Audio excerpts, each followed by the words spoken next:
So, hi everyone, we're back with a new video, and for this video, we're going to talk about the chapter summaries for the Cisco Networking Academy. So, let's start. So, explore the network. Exploring the network. So, the internet is the largest network in existence. In fact, the term internet means a network of networks. The internet provides the services that enables us to connect and communicate with our families, friends, work, and interest. So, the network infrastructure is a platform that supports the network. It provides the stable and reliable channel over which communication can occur. It is made up of network components including end devices, intermediate devices, and networks, media, and network must be reliable. This means that the network must be a fault-tolerant, scalable, provide quality of service, and ensure security of the information and resources on the network. Network security is an integral part of computer networking, regardless of whether the network is limited to a home environment with a single connection to the internet or as large as corporation with thousands of users. No single solution can protect the network from the variety of threats that exist. For this reason, security should be implemented in multiple layers using more than one security solution. The network infrastructure can be greatly in terms of size, number of users, the number of types of services that are supported. The network infrastructure must grow and adjust to support the way the network is used. The routing and switching platform is the foundation of any network infrastructure. So let's move on to the next chapter.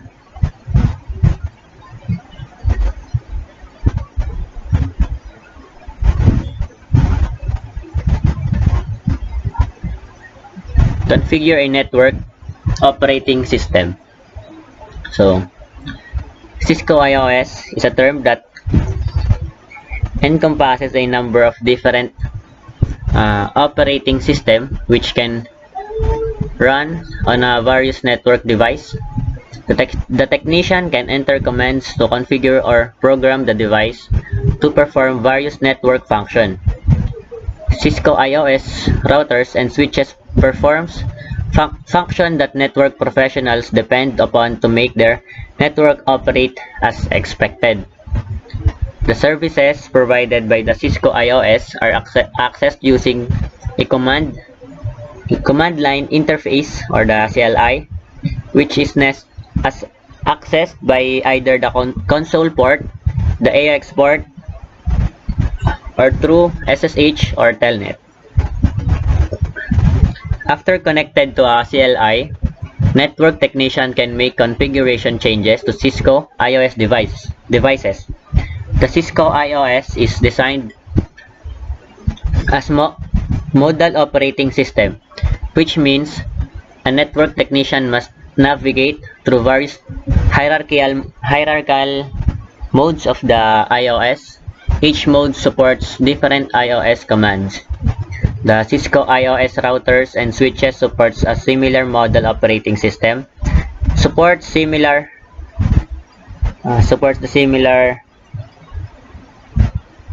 modes of the Cisco.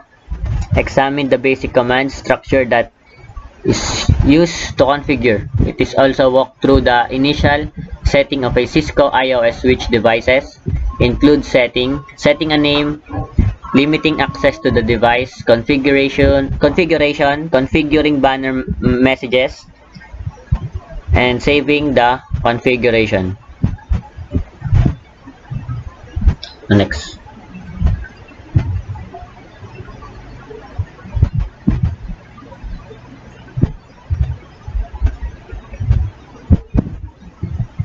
Network protocols and communication. Data networks are system of end devices, intermediary devices, and the media connecting them For communication to occur, these devices must know how to communicate. So these devices must comply with communication rules and protocols. The TCP/IP is an example of a protocol suite. Most protocols are created by a standard organization such as IETF or IEEE. The Institute of Electric and Electronics Engineers is a professional organization for those in the electrical engineering and electronic fields. The ISO, the International Organization for Standardization, is the world's largest developer of international standards for a wide variety of products and services. The most widely used networking models are the OSI and the TCP/IP models, associating the protocols that set the rules of data communication with the different layers of these models is useful in determining which device and services are applied at specific points as data passes across LANs and WANs. Data that passes down stack of the OSI model is segmented into pieces and encapsulated with addresses and other labels. The process is reversed as the pieces are encapsulated and pass up the destination protocol stack. The OSI model describes the processes of encoding, formatting, segmenting, and encapsulating data for transmission over the network. The TCP protocol suite is a standard protocol that has been endorsed by the networking industry and ratified.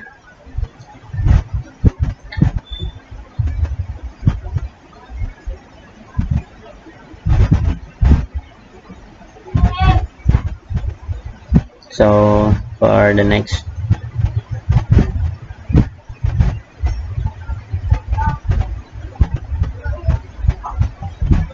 for this chapter, chapter 4, the network access, the OSI physical layer provides the means to transport the bits that make up a data link layer frame across the network media. The physical components are the electronic hardware devices, media, and other connectors that transmit and carry the signals.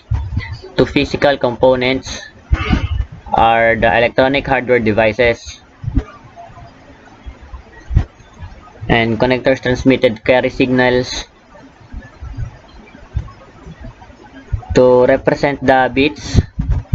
Hardware components such as network adapters or the NIC, interfaces and connectors, cables, materials, and cable designs are all specified in standard association with the physical layer. The physical layer standards addresses the three functional areas, which is the physical components, frame, encoding technique, and the signal method. The signaling method. Using the proper media is an important part of network communication. Without the proper physical connection, either wired or wireless communication between any two devices will not occur. Wired communication consists of copper media and fiber cable. There are three main types of copper media used in networking. The unshielded twisted pair, the shielded twisted pair, and the coaxial cable. For the UTP cabling is the most common copper networking media. The optical fiber cable has become very popular for interconnecting infrastructure network devices. It permits the transmission of data over the longer distance and at a higher bandwidth than any other network media. Unlike copper wires, fiber optic cable can transmit signals with less attenuation and is completely immune to EMI and RFI. So wireless media carry electromagnetic signals that represents the binary digits of data communication using radio or So for the chapter 5, the Ethernet. So Ethernet is the most widely used LAN technology today. It is a family of networking technologies that are defined in the IEEE 802.2 and 802.3 standards. Ethernet standards define both the layer 2 protocols and the layer 1 technologies. For the layer 2 protocols, as with all 802, the IEEE standards, Ethernet relies on the two separate sublayers of the data link layer to operate, the logic links control, LLC, and the MAC sublayers. At the data link layers, the frame structure is nearly identical for all bandwidths of Ethernet. The Ethernet frame structure adds headers and trailers around the layer 3 PDU to encapsulate the message being sent. These are two styles of Ethernet framing: the IEEE 802.3 Ethernet standards and DIX Ethernet standard, which is now referred to Ethernet 2. The most significant difference between the two standards is the addition of start frame delimiter, or the SFD, and the change of the type field to a length field in the 802.3 Ethernet. Ethernet 2 is the Ethernet frame format used in TCP/IP networks as an implementation of the IEEE 802.2 or 802.3 standards. The Ethernet frame provides the MAC addressing and error checking. The layer 2 addressing provided by Ethernet supports unicast, multicast, and broadcast communication. Ethernet uses the address resolution protocol to determine the MAC address of destination and map them against known IPv4 address. Each node of the IPv4 network has both a MAC address and IPv4 address. The IP addresses are used to identify the original source and final destination of the packet. The Ethernet MAC addresses are used to send packet from the Ethernet NIC or the NIC to another Ethernet NIC on the same IP network. The ARP is used to map a known IPv4 address to a MAC address, so the packet can be encapsulated in an Ethernet frame with the correct layer 2 address.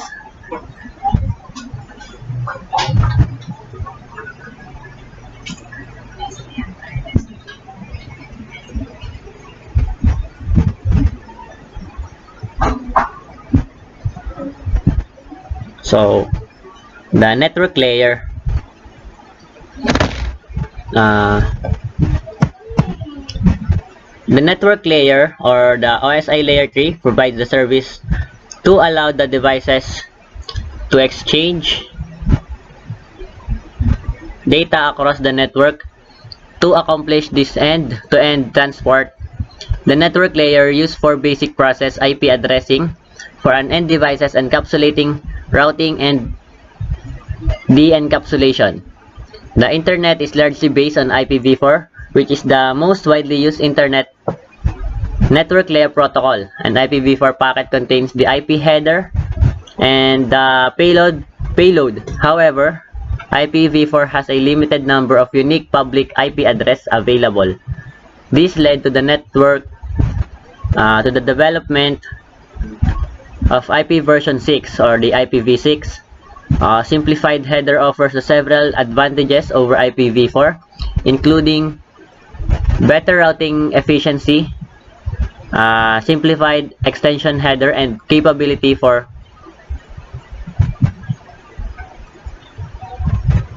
flow processing. Plus, IPv6 addresses are based on 128-bit hierarchical addressing as opposed to IPv4 with 32 bits. This dramatically increased the number of available IP address. In addition to hierarchical addressing, the network layer is also responsible for routing.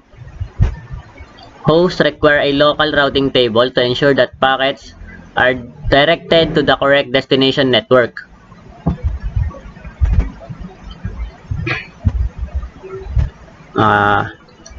The default gateway is the IP address of a router interface connected to the local network when host needs to forward a packet to a destination address that is not on the same network as the host.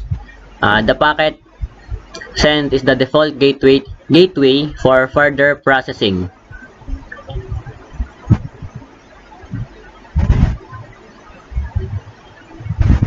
So for the next chapter, the IP addressing. IP addressing are hierarchical with network, subnet, and host portions. An IP address can represent a complete network, a specific host, or the broadcast address of the network. Understanding binary rotation is important when determining if two hosts are in the same network. The bits within the network portion of any IP address must be identical for all devices that resides in the same network. The subnet mask or prefix is used to determine the network portion, and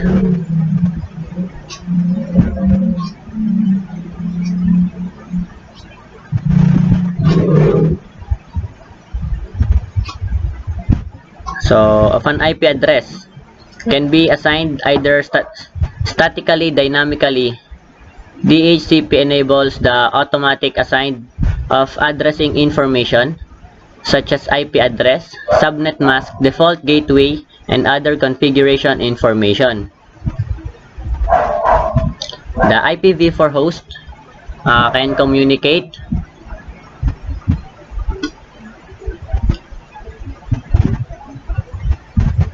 one of the three different ways, unicast, broadcast, or multicast. Also blocks the address that are used in networks that requires limited or no internet access are called private addresses.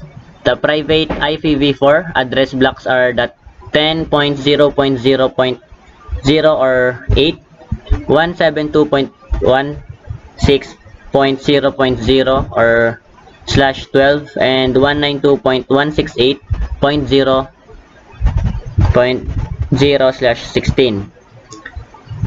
The depletion of the IPv4 address space is the motivating factor for the moving IPv6. Each IPv6 address has 128 bits versus the 32 bits in an IPv4 address. IPv6 does not use the dotted decimal subnet mask notation. The prefix length is used to indicate the network portion of the IPv6 address using the following format: the IPv6 address /prefix.length.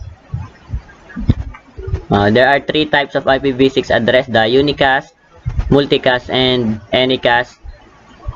An IPv6 link local addresses enables a device to communicate with other IPv6 enabled devices on the same link and only data link.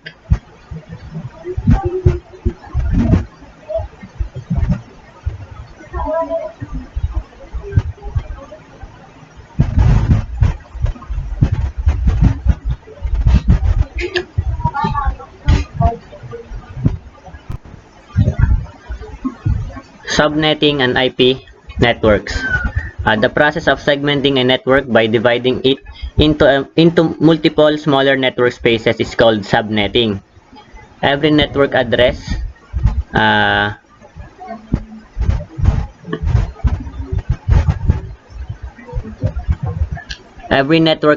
has a valid range for host addresses. All devices attached to the same network will have an IPv4 host address for the network and a common subnet mask for network prefix. Traffic can be forwarded between hosts directly if they are on the same subnet. Traffic cannot be forwarded between subnets without the use of the router. To determine if it is traffic or it's just a local or remote, the router uses the subnet mask. The prefix and the subnet mask are different ways of representing the same thing, the network portion of an address. IPv4 subnets are created by using one or more of the host bits as network bits. Two very important factors that will be lead to the termination of the IP address block with the subnet mask of the number of subnets required and the maximum number of hosts needed per subnet. There is an inverse relationship between the number of subnets and the number of hosts. The more bits that we borrowed to create subnets, the fewer host bits are available. Therefore, there are fewer hosts per subnet.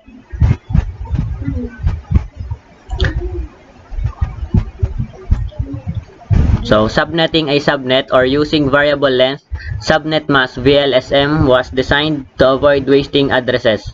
The IPv6 subnetting requires a different approach than IPv4 subnetting.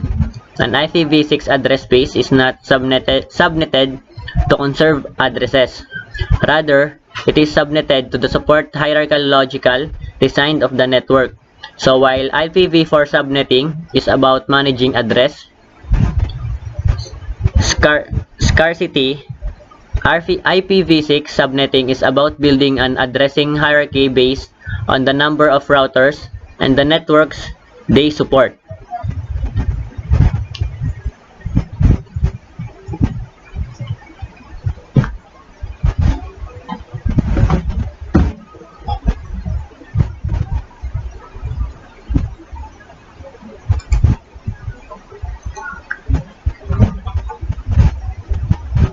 So, transport layer. The transport layer provides transport-related service by dividing data received from an application into segments, adding a header to identify and manage each segment, using the header information to assemble the segments back into application data, passing the assembled data to the correct application. The UDP and TCP are common transport layer protocols. UDP datagrams and TCP segments have header added in front of the data that include source of port number and destination port number. These port numbers enables data to be directed to the correct application running on the destination computer. TCP does not pass any data to the network until it knows that the destination is ready to receive it. TCP then manages the flow of the data and resends any data segments that are not acknowledged as being received at the destination. TCP then manages the flow of the data and resends any data segments that are not acknowledged as being received on the destination. TCP uses mechanism of handshaking, timers, acknowledgement, messages, and dynamic windowing to achieve reliability. The reliability process, however, imposes overhead on the network in terms of such layer segment headers and more network traffic between the source and destination. The application data needs to be delivered across the network quickly, or if the network's bandwidth cannot support the overhead of the control messages being exchanged between the source and the destination system. UDP would be developers' preferred transport layer protocol. The UDP provides none of the TCP reliability features. However, this does not necessarily mean that the communication itself is unreliable. There may be mechanism in the application layer protocols and services that provides for delayed datagrams and if the application has these requirements.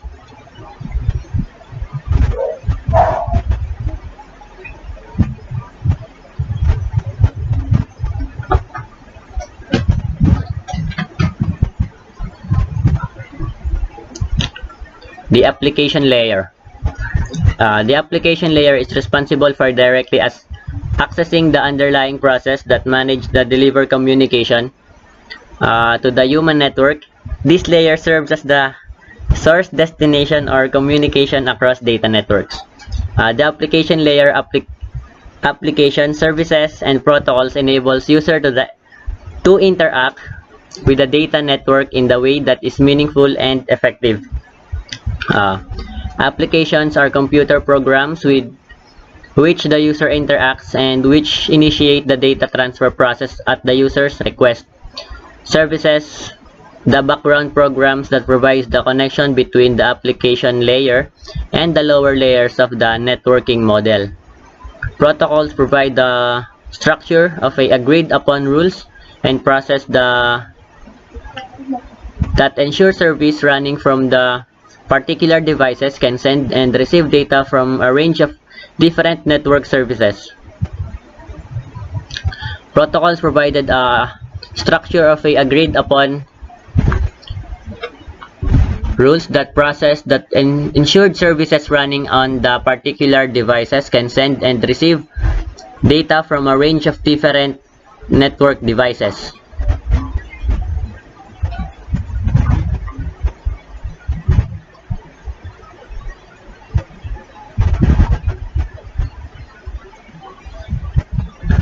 Build a small network.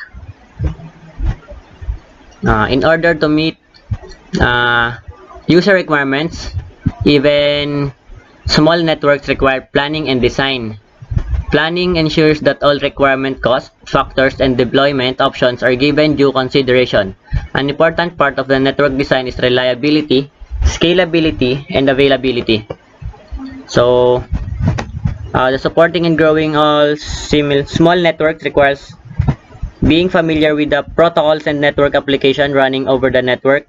Protocol analyzers enables a network professional to quickly compile statistical information about the traffic flows on the network. Information gathered by the protocol analyzer is evaluated based on the source and destination of the traffic as well as the type of traffic being sent. This analysis can be used by the network technician to make a decision on how to manage the traffic more efficiently. Common network protocols include DNS, Telnet, SMTP, the POP, DHCP, HTTP, and the FTP. It is necessity to consider security threats and vulnerabilities when planning a network implementation. All network devices must be secured. This includes the routers, the switches, and user devices, and even security devices. Networks need to be protected from malicious software such as viruses, Trojan horses, and worms.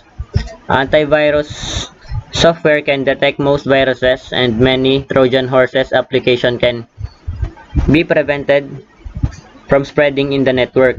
So, the most effective way to mitigate a worm attack is to download security updates from the operating system vendor and patch all vulnerable systems. So, that's all for this chapter summaries. Thank you.